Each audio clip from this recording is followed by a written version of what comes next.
Maintenance dredging এর অভাবে কমেছে পায়রা বন্দরের গভীরতা।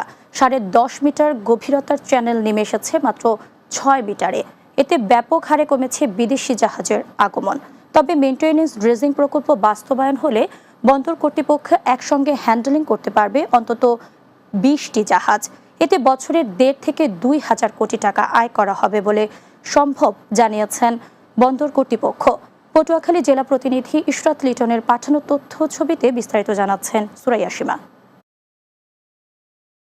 দেশীয় বিদেশি 10.5 মিটার ড্রাফটের মাদার ভেসেল সরাসরি পটুয়াখালীর পায়রা বন্দরে জেটিতে ভেড়ানোর লক্ষ্যে 2021 সালে রাবনাবাদ চ্যানেলে শুরু হয় ক্যাপিটাল ড্রেজিং। 2023 সালে প্রকল্প শেষ হওয়ার পর বন্দরের গভীরতা বেড়ে দাঁড়ায় 10.6 মিটারে। এরপর বাড়তে থাকে বিদেশি মাদার ভেসেলের আগমন, আয় বাড়ে সরকারের।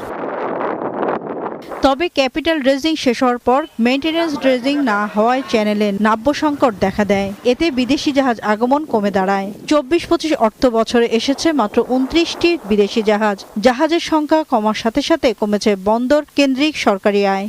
পায়রা বন্দর শুরু থেকে এখন পর্যন্ত প্রায় কাস্টম এবং বন্দর কর্তৃপক্ষ মিলে প্রায় 2600 কোটি টাকা আয় করতে সক্ষম হয়। এর মধ্যে বন্দরের প্রায় 950 কোটি টাকা রাজস্ব আয় হয়।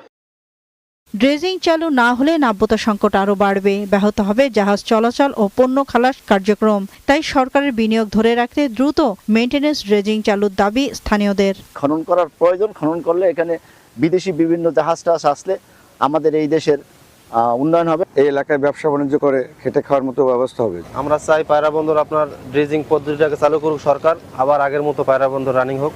পূর্ণদমে বন্দরের অপারেশনাল কার্যক্রম শুরু হলে বন্দর থেকে অন্তত 1.5 থেকে 2 হাজার কোটি টাকা আয় সম্ভব বলে মনে করছেন এই কর্মকর্তা। জাহাজ প্রতি আমাদের যে ইনকাম হয় এবং এই পরিমাণ জাহাজের যে মুভমেন্ট হবে বাৎসরিক, যদি আমরা একটা হিসাব করি গড় হিসাবে, এটা আমাদের প্রায় 1.5 থেকে 2 হাজার কোটি টাকা আমাদের এমনিতে ইনকাম হবে। পূর্ণ সক্ষমতায় জাহাজ চলাচল ও পণ্য খালাস চালু হলে বদলে যাবে দক্ষিণাঞ্চলের অর্থনৈতিক চিত্র, সৃষ্টি হবে হাজার হাজার মানুষের কর্মসংস্থান। Desk report, Bangla TV.